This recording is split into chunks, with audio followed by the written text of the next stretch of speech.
하시죠. 제사장의 참된 번신. 제사장의 참된 번신. 가을 거지로 마음들이 바쁘시죠? 네. 사과는 다행히 8도쯤 돼야 5도쯤, 영하 5도쯤 돼야 이제 언다고 하니까. 어제 배운 일인데 배추는 한 영하 8도까지 견딘다고 그러대요. 그러니까 배추는 본래 우리 동네 작물이다 이렇게 볼 수 있어요. 저 남방에서 오신 귀한 분들은 영하 1도만 되면 아주 초죽음이 됩니다. 이 동네 지금 제가 아침에 돌아봤어요. 고구마 순이 아주 초죽음이 되더라고요. 그리고 어제 고구마를 캐야 된다고 저 위에 농장하는 분이 그래서 아니 땅속에 있는 걸 왜 캐요? 그랬더니 이게 잎이 전부 죽는 거예요. 고구마가 언제 들어왔죠? 1700년대 후반 조엄이라고 하는 통신사가 일본에서 들여와서 동네에서 몇 번 실패하다가 재배한 성공한 것이 고구마거든요. 아주 우리나라의 구황 작물로 아주 큰 기여를 한 그런 작물이지. 피 맞아 잎을 이렇게 걸 보니까 아주 초죽음이 되었더구만. 가지 잎이 완전히 다 죽고 토마토 줄기가 그냥 축 다 늘어졌더라고. 고추도 마찬가지죠. 고추도 우리 원작물이 아니죠. 그러니까 전부 어제 베야 안으로 들여야 잎 같은 것을 먹을 수 있다. 그 얘기를 드리고, 김희중 목사님은 어제 밤에 그거 다 베가지고 드리느라고 고생꽤 하셨을 거예요. 아침에 나가보니까 고추대가 하나도 없더구만. 그래서 우리가 이렇게 배워가면서 제가 이제 농촌 생활 하게 되는 거죠. 우리 신앙도 오래도록 우리가 교회 생활, 신앙 생활했지만 평생을 배워야 될 게 있지요. 특별히 오늘은 제사장 위임식 규례가 1절로 37절, 그리고 상번제, 일상상자, 번제, 날마다 드리는 번제의 규례가 38절로 46절에 걸쳐서 기록되어 있는 내용입니다. 그러면 제사장 위임식은 어떻게 준비를 했을까? 제사장 위임식과 내가 뭔 상관이 있나? 그래서 제가 전번에 말씀드릴 때 우리 모두가 각자가 뭐라고 말씀드렸어요? 어휴, 이거 머리들이 보통이 아니시네. 벌써 그게 언제 건데 기억을 하세요? 따라서 나는 제사장입니다. 그래서 베드로후서 1장 9절인가요? 2장 9절? 그래서 우리를 뭐라고 하세요? 나는 왕 같은 제사장이라고 그랬잖아요. 그래서 아론의 자녀들만 대제사장을 하고, 그리고 레위 지파에서만 나오는 제사장이 예수로 인하여 새로운 계보를 쓰게 되었는데, 예수를 구주로 믿고 하나님의 자녀된 우리 모두가 각자 뭐가 되었다? 신분이 상승한 거죠. 제사장이 된 것입니다.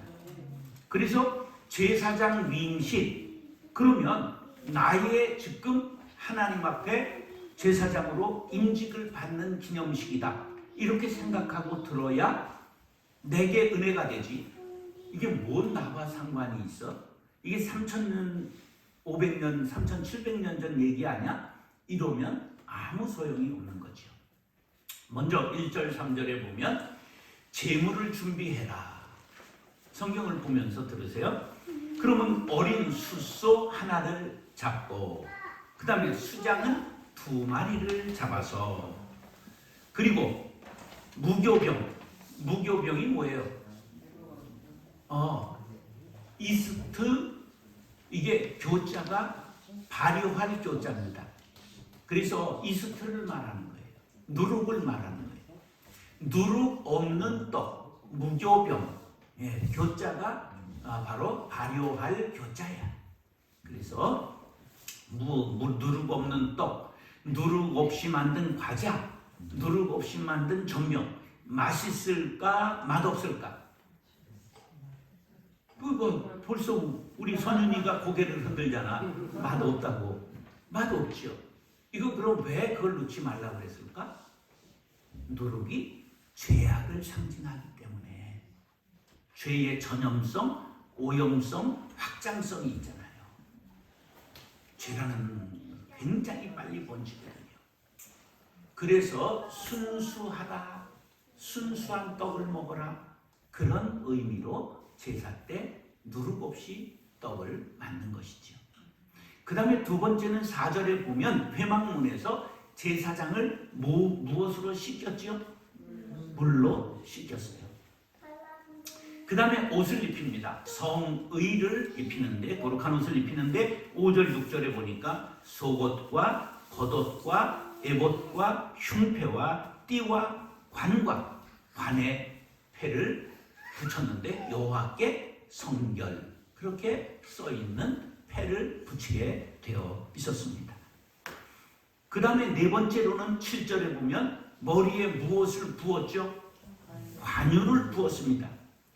출애굽기 30장에 보면 관유를 만드는 법이 나와요. 모략과 육개와 창포와 계피와 감람류 5가지를 섞어서 만드는 바로 기름을 관유라고 말합니다.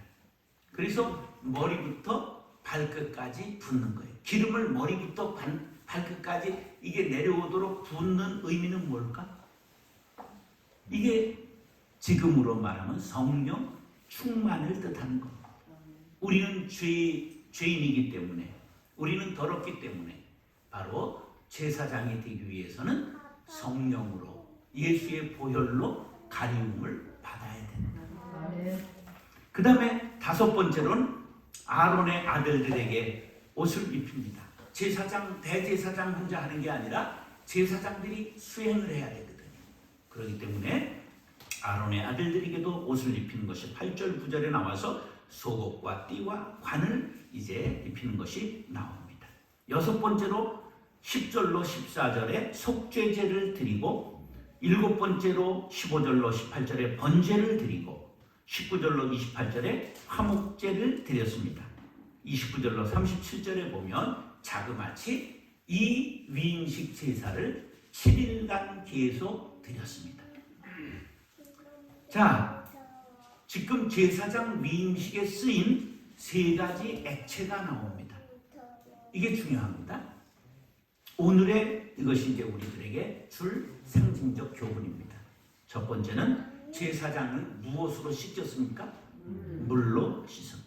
물로 씻어. 그런 찬송이 있죠? 네, 그래 물로 먼저 씻는 거예요.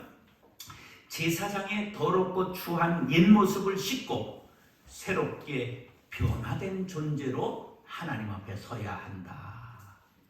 네, 그러한 뜻을 가지고 있는 것입니다. 두 번째는 머리에 무엇을 부었죠? 거룩한 기름인 관유를 부었습니다. 그러니까 교회 올 때 머리에도 붓고 와야 될 것 같아요. 들기름이라도 붓고 와야 되겠지? 기름을 부어야 돼. 이것은 세상으로부터 구별된 사람이 되어라. 그리고 하나님이 네가 잘나서가 아니라 하나님의 권능을 너에게 부여한다. 그래서 그 권위를 가지고 성령의 인도하심을 따라 제사장된 삶을 살아라. 그런 뜻을 가지고 있습니다. 그 다음에 피를 발랐어요. 오늘 읽은 본문이 아니라 그 아래에 이제 가면 이제 피를 발랐어요. 이것은 전적인 회개와 헌신, 완전한 화해를 상징하고 있는 것입니다. 제사장 위임의 3대 액체 뭐가 들어왔다고요? 물과 기름과 피, 이 3가지가 쓰였습니다. 이것은 하나님의 일꾼된 제사장에게는 물, 성결을 뜻하고, 그 다음에 기름은 신령한 은혜와 권위를 부여하는 것이고, 그 다음에 피는 절대 헌신, 충성을 드려야 할 것을 말씀하고 있는 것입니다. 자, 우리가 구약의 레위기 전체가 무슨 서라고 그랬죠? 제사서입니다. 자, 제사는 기본적으로 오늘 딱 제사에 대해서 떼고 가겠습니다. 제가 이제 강남의 1타 강사는 아니지만 오늘 예배 후에는 여러분들이 그저 제사하면 딱 무슨 제사가 있는가 하는 걸 전부 기억할 수 있길 바랍니다. 따라하시죠. 번제, 소제, 속죄제, 화목제, 속건제. 다시 한번 번제, 소제, 속죄제, 속건제, 속죄제, 화목제, 속건제. 다시 한번 번제, 소제, 속죄제, 화목제, 속건제. 자, 그러면 한번 여러분들이 눈 감고 시작. 번제, 소제, 속죄제, 화목제, 속건제. 자, 그러면 잠깐 설명을 드리죠.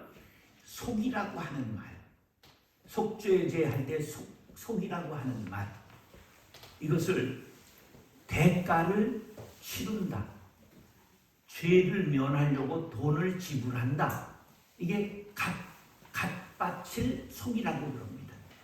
그 뜻은 뭐냐? 값을, 대가를 치루었다, 그런 뜻입니다. 속자가 그 한자와 앞에 무슨 자가 들어가면 조개패가 들어갑니다.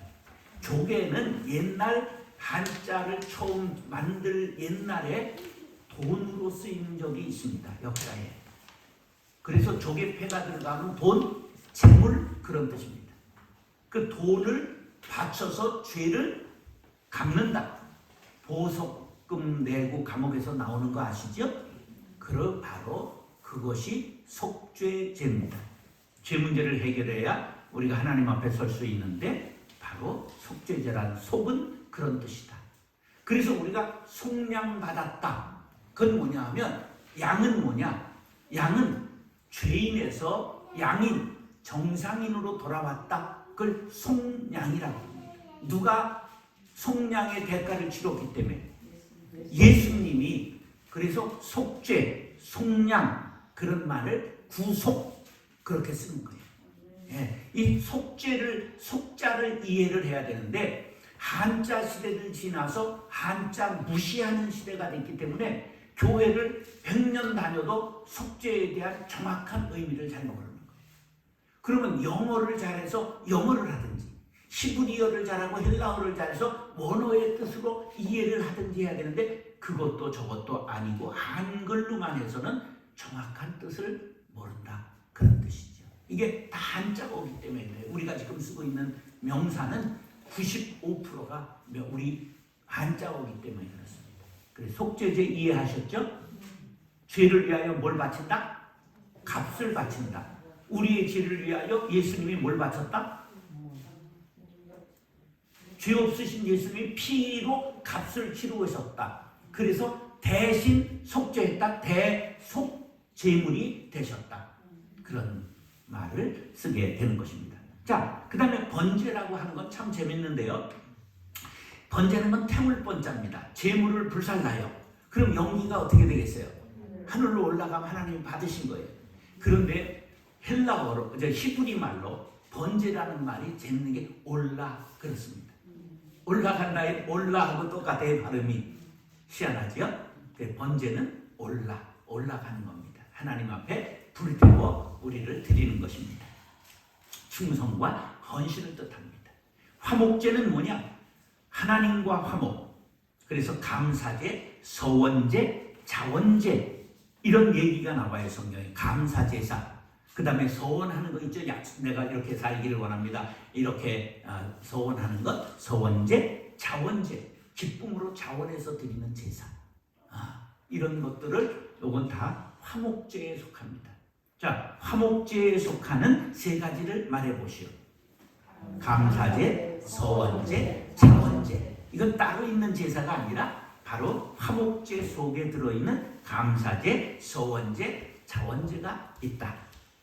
그 다음에 소제는 유일하게 가루로 드리는, 곡식 가루로 드리는데 우리가 아침에 아이들이 그 곡식 가루로 만드는 걸 먹는 걸 영어로 뭐라고 그래요? 시리얼. 영어로는 이게 시리얼이야. 소제가 시리얼을 드리는 거예요. 곡물을 드리는 거예요.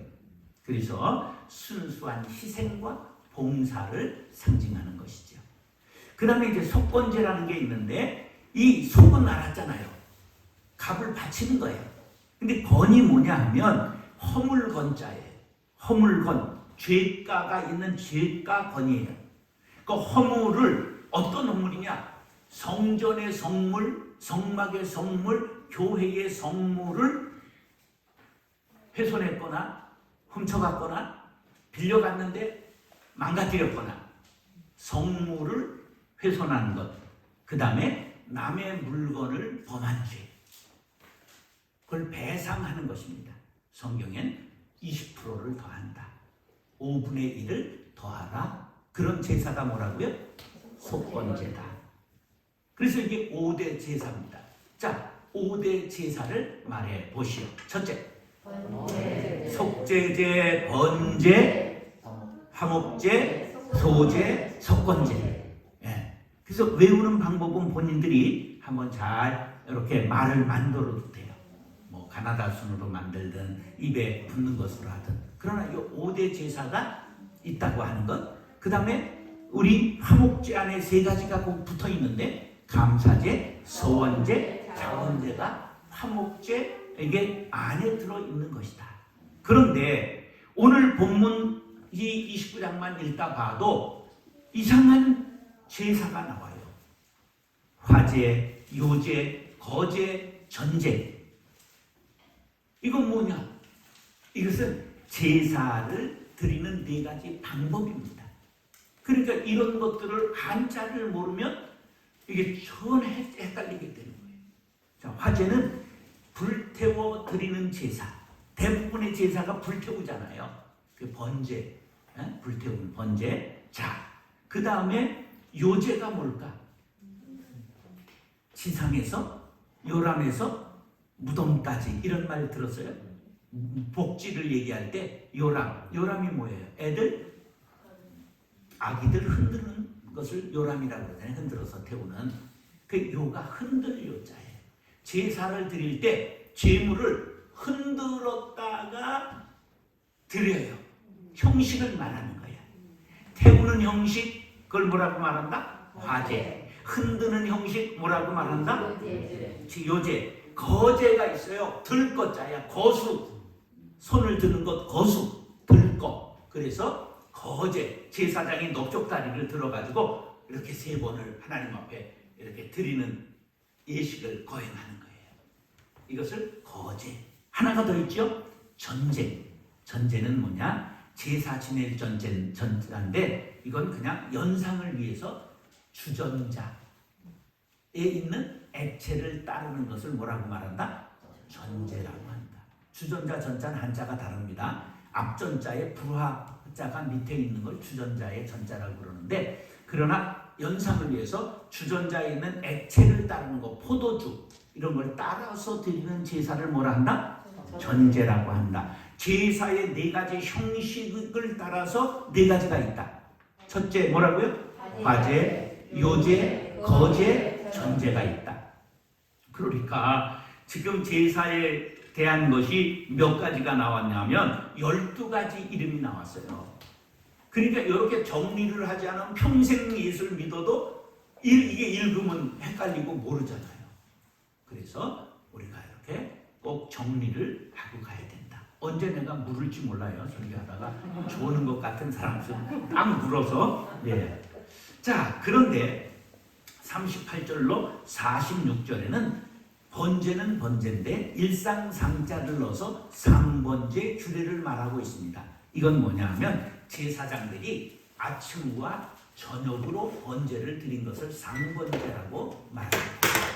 제사장들은 이 제물을 어린 양 하나와 고운 밀가루, 기름, 포도주를 섞어서 상번제를 드려서 늘 하나님을 만나고 하나님을 거룩하게 높인 제사를 상번제라. 기도가 끊이지 않아야 되고 예배가 끊이지 않는 삶이 되어야 한다. 할렐루야.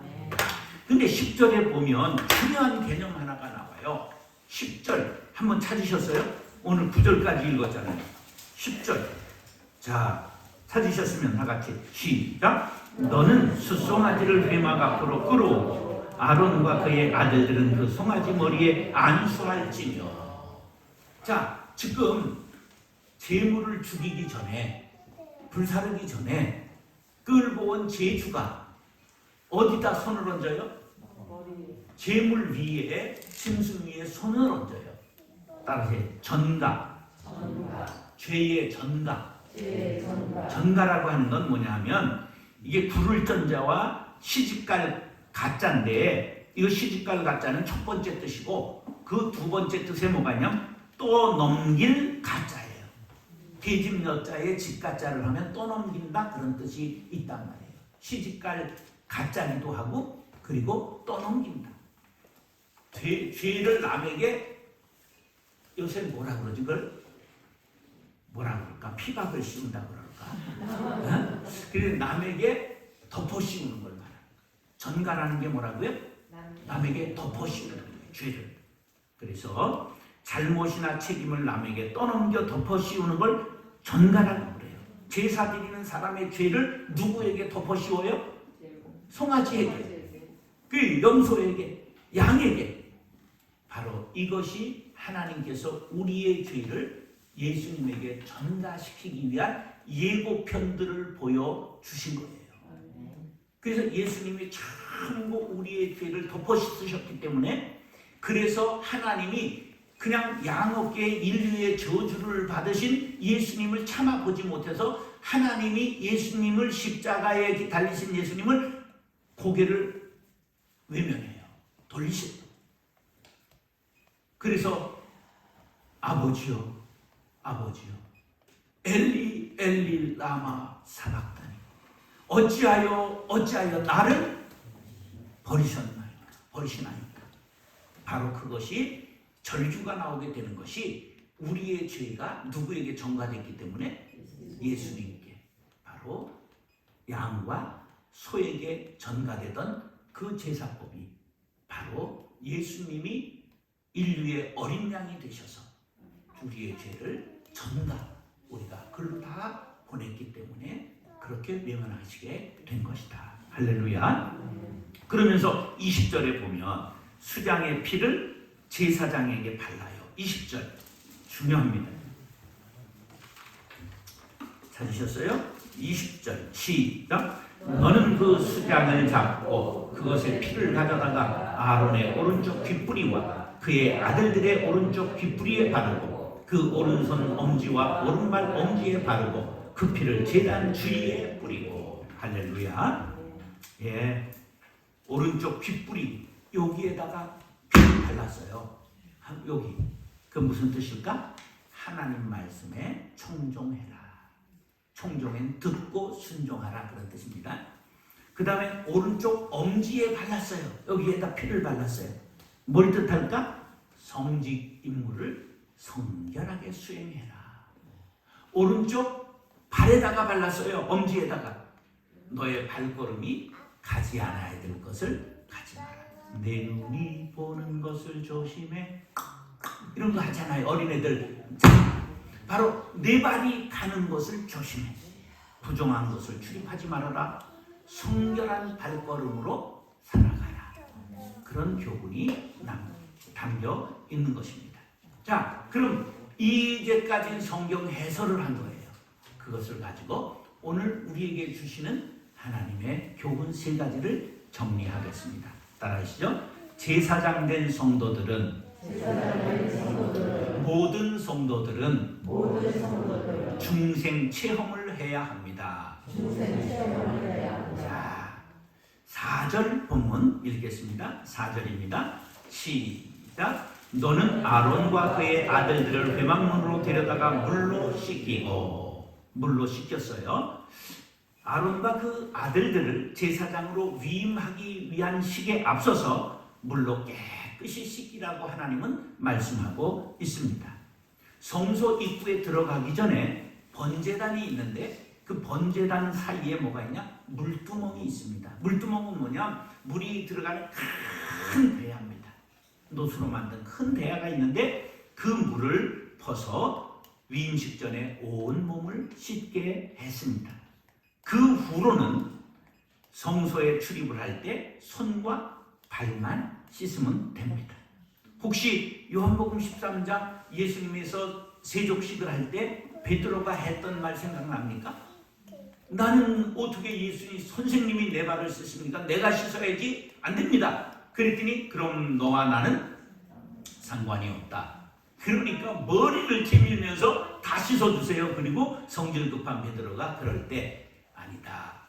이미 몸을 씻은 사람들은 발만 씻으면 되느니라. 그래서 처음에는 이렇게 온몸을 씻지만 나중에는 온몸을 씻은 사람은 뭐다? 손과 발만 씻으면 되는 것이다. 이건 뭘 뜻하냐면 우리의 속죄는 구원을 위한 속죄는 일회적인 것이다. 그거예요. 목욕하는 것과 같이. 매일 그냥 나를 구원해 주옵소서. 이건 잘못된 거예요. 구원은 몇 회적인 사건이다? 단회적인, 일회적인 사건입니다. 예수를 구주로 믿으십니까? 하나님을 아버지로 믿으십니까? 그럼 우리는 속죄받은 거예요. 이건 목욕한 거예요. 그럼 그 다음에 교회 올 때마다 우리가 속죄하는 건 뭐라고 그래요? 전번에 내가 그것은 용어를 나누기 위해서 뭐라고 한다? 회개가 아니라 자복이라고 말한다 그랬잖아요. 자복하고 회개하니. 그래서 날마다 짓는 죄에 대한 회개를 뭐라고 한다? 자복한다. 손과 발만 씻으면 되느니라. 몸을 씻는 것은 몸뿐만 아니라 마음까지 정결케 하는 것을 의미합니다. 이것이 후에 세대 의식이 된 것입니다. 세대의 형식은 형식에 따라서 교단 하나가 생겼으니 그게 뭐지요? 교단이 생겼잖아요. 침례교. 침침해서 침례교가 아니라 세대를 물속에 잠가야 된다. 그걸 주장해서 침례교가 된 거예요. 그럼 순복음은 세대를 우리 장로교처럼 할까요? 물속에 잠글까요? 잠그지요. 그러니까 정신이 침례교 계열이라는 걸 알 수 있잖아요. 세대에 있어서는 순복음이 침례교 계열입니다. 그래서 침례가 있고 우리처럼 물을 세례가 있고 혹시 살수례가 있다는 것은 못 들어보셨죠? 자, 우리 사도행전에 예루살렘에서 하루에 3,000명, 5,000명씩 주께로 돌아오는 사람들이 있었잖아요. 세례받는 사람들이. 그러면 예루살렘에 침례를 3,000명이 할 수 있는 곳이 있어요? 없어요? 안 가보셨어요? 없어요, 우리. 뭘 했을까? 한꺼번에 3,000명을 했다? 살수한 거예요. 물을 뿌렸단 말이에요. 물을. 그러나 그 형식은 지금 행하지는 않습니다. 지금 남은 것은 바로 침례와 세례, 두 가지 세례 모양이 두 가지가 남아있다. 그런 거죠. 시편 51편 2절에 보면 나의 죄악을 맑게 씻기시며 나의 죄를 깨끗이 제하소서. 바로 세례는 그러한 의미를 가지고 있는 것입니다. 물로 씻는 것, 새 사람으로 거듭남을 뜻하는 것입니다. 더럽고 추한 옛 모습을 씻어버리고 새롭게 변화된 사람이 된 것을 뜻합니다. 제사장이 정결케 하는 물로 씻음 받고 위임 받았듯이 바로 예수님의 정결케 하는 피로 죄 씻음 받고 하나님의 자녀가 됨을 믿으시면 아멘 하시기 바랍니다. 아멘. 우리는 세례를 통하여 물로 씻음 받고 새 사람으로 거듭난 것입니다. 그래서 물 세례뿐만 아니라 물 세례 받을 때 뭘 받아야 된다고요? 성령 세례를 받아야 됩니다. 그래서 이게 이제 순복음에서는 어떻게 얘기를 하느냐? 물 세례와 성령 세례를 할 때 성령 세례의 증표를 방언을 했다든지 어떠한 신비한 현상을 얘기하는 것을 가지고 성령 세례 받았다고 얘기를 합니다. 그런데 우리 장로교는 성경적으로 답을 해야 됩니다. 그것이 중요한데 성경 1, 2, 3을 찾으면 됩니다. 고린도전서 12장 3절 찾지 말고 제가 읽겠습니다. 고린도전서 몇 장이라고요? 12장. 나쁜 우리를 위하여 1, 2, 3. 중요한 건 1, 2, 3에 다 들어가 있습니다. 그랬더니 어떤 사람은 1장 23절을 뒤지고 없다고 또 있고. 그러지 마시고 12장 3절 중요합니다. 12장 3절이 뭐냐 하면 성령이 아니시고는 그리스도를 주라 할 수 없느니라. 이게 성령 세대. 성령이 내 안에 오셨기 때문에 예수님을 뭐라 한다? 구주라고 고백하게 되는 것이다. 할렐루야. 그러므로 역으로 말하면 예수님을 구주라 고백하는 것은 내가 한 것이에요? 성령이 내게 임재하셔서 고백해 하시는 거예요? 그러니까 여러분들이 예수를 구주로 믿으십니까? 그러면 우리에게 뭐가 임한 거예요? 우리는 이미 성령 세례를 받은 것입니다. 할렐루야. 성령은 내주하시고 여기 안에 거하는 걸 내주, 세례를 받는 건 물로 씻음 받는 걸 뜻하는 거예요. 우리가 내주하고 세례를 받은 것입니다. 할렐루야. 자, 그래서 고린도후서 5장 17절에 보면 그런즉 누구든지 그리스도 안에 있으면 새로운 피조물이다. 이전 것은 지나갔으니 보라 새 것이 되었도다. 몸과 마음과 영혼이 온전히 새롭게 되었다는 확신을 가지고 새로운 사람들로 살아갈 수 있게 되기를 예수님의 이름으로 축원합니다. 따라하시죠. 성령의 인도함을 받아야 합니다. 자, 7절에 보면 제사장 위임식에서 관유를 가져다가 그의 머리에 부었다. 이게 시편 133편에 보면 그 머리에 부은 기름이 아론의 수염에 내린 같고 그 옷깃에 내린 같도다, 이런 말씀이 있어요. 이게 뭐냐? 머리에 부르면 제사장이 수염을 깎게 돼 있어요? 안 깎게 돼 있어요? 안 깎게 돼 있어요. 자연이 부으니까 흘러내리잖아요. 그 시편 133편이 위임식 광경을 얘기하고 있는 거예요. 그러면 제사장은 발이 보이면 돼요, 안 돼요? 롱드레스를 입게 돼 있어요. 왜냐하면 인간의 수치, 죄는 가리워야 되기 때문에. 그러니까 기름이 옷깃까지 다 흘러내린단 말이에요. 이것을 가리킨 성령 충만을 뜻하는 거예요. 성령이 전부 우리를 감싼 걸 성령 충만이라 말하는 것이죠. 그래서 먼 물로 씻음 받은 제사장은 속옷과 겉옷과 에봇을 입고 흉패를 달고 관을 쓴 다음에 머리에 기름을 부었다. 온 삶이, 온 옷과 몸이 기름으로 뒤덮이게 되었다. 바로 성별 의식이지요. 그래서 출애굽기 30장 23절로 25절에 보면 모략과 육개와 참포와 계피와 감람류를 가지고 5개 재료를 가지고 관유를 만들어라. 거룩한 기름이니라, 그렇게 말씀하고 있는 것입니다. 바로 성령 충만함을 통해 하나님의 보호와 인도하심을 받는 것을 바로 뜻하는 것이 머리에 기름을 붓는 것입니다. 우리가 성도인 것은, 거룩한 무리인 것은 성령의 인도함을 받기 때문입니다.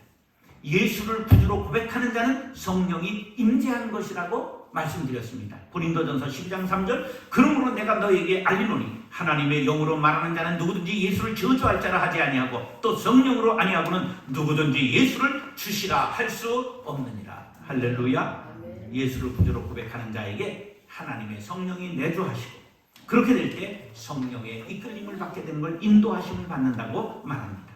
묻겠습니다. 진정 예수님이 구주이심을 믿으십니까? 여러분의 삶의 주인이 누구십니까? 그러면 우리가 성령을 받은 것입니다. 할렐루야. 이제부터 성령께서 여러분의 삶을 푸른 추장 쉴만한 물가로 인도해 주시기를 예수님의 이름으로 축원합니다. 따라하시죠. 죽도록 충성합시다. 자, 이제 20절 21절에 보면 아까 세 곳에다 바르라고 그랬잖아요. 여기 오른쪽 귓부리에 피를 바르고, 오른쪽 엄지에다 피를 바르고, 오른쪽 발도 엄지죠? 엄지에다 바르라 그랬어요. 그리고 제단 주위에다 피를 뿌려라, 그렇게 말씀하고 있습니다. 이것은 위임식의 클라이막스입니다. 절정에 달한 것입니다. 화목제에 뿌린 수장의 피를 제사장 신체의 부위에 발랐는데 하나님 말씀에 청종해라, 성직을 성결하게 수행하라, 부정한 것의 출입을 삼가하고 성결한 처소로 만들어라, 그런 거예요. 우리가 교회를 왜 성전이라 그러느냐? 우리가 하나님의 임재를 상징하는 곳이요, 성령이 임재한 무리들이 모이는 곳이기 때문에 그 성전에 그림자가 있다, 그런 것이죠. 이게 뭐 똑같은 재질이죠. 세상에 쓰는 나무나 이기체나 똑같은 재질이에요. 그럼에도 불구하고 구별되는 것은 영적으로 바로 우리가 여기에는 예수의 피가 뿌려져 있다고 생각하기 때문입니다. 제단에 뭘 뿌리라고 그랬어요? 피를 뿌리라고 얘기를 했잖아요. 그래서 바로 다른 곳에 쓰이지 않고 거룩한 거룩한 목적에 쓰임받도록 해라, 그런 거예요. 자, 이제 우리는 속죄받았을 뿐만 아니라 성결케 된 사람들이죠. 자, 피는 생명입니다. 피에 생명이 있습니다. 죽어가는 사람에게 수혈하면 기운을 헐떡 차리고 일어납니다. 우리가 희생제물이 피 흘리는 것처럼 예수 그리스도께서 십자가에서 피 흘리심으로 죄사함 받고 새 생명을 얻은 것을 상기시키는 것입니다. 그래서 바로 우리의 죄가 예수님께 어떻게 됐다고요? 전가됨으로 예수님은 돌아가셨고 우리는 살게 됐는데, 우리가 이제 완전히 예수님이 3일 만에 부활하심으로 부활의 생명으로 다시 살게 된 것을 믿으시면 아멘 하시기 바랍니다. 이것에 감사해서 우리는 생명다에 충성하고 죽도록 충성하는 일꾼들, 제사장이 되어야 한다. 할렐루야. 고린도전서 4장 2절 그리고 맡은 자들에게 구할 것은 무엇이니라? 충성입니다. 우리가 자신을 돌아보시기 바랍니다. 하나님은 나에게 몇 달란트 주셨냐? 나에게 무슨 직분을 주셨냐? 죽도록 충성하여 하늘에서도 의로운 멸류관, 썩지 않는 멸류관, 생명의 멸류관 받았을 수 있게 되시기를 예수님의 이름으로 축원합니다. 기도하겠습니다.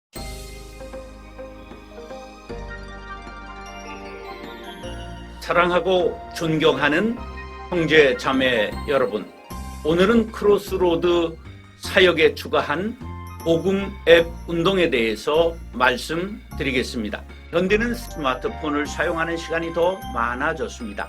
이것이 다음 세대들에게는 어떤 영향을 미치고 있는지 언론사에서 보도한 다음 영상들을 보시겠습니다.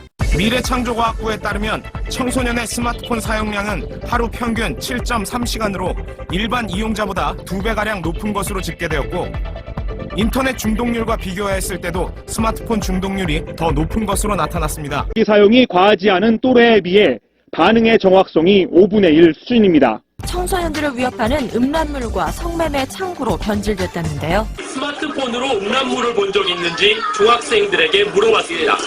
마켓 들어가면 너무 많은데? 한 7,000페이지거든요. 어떻게 보셨습니까?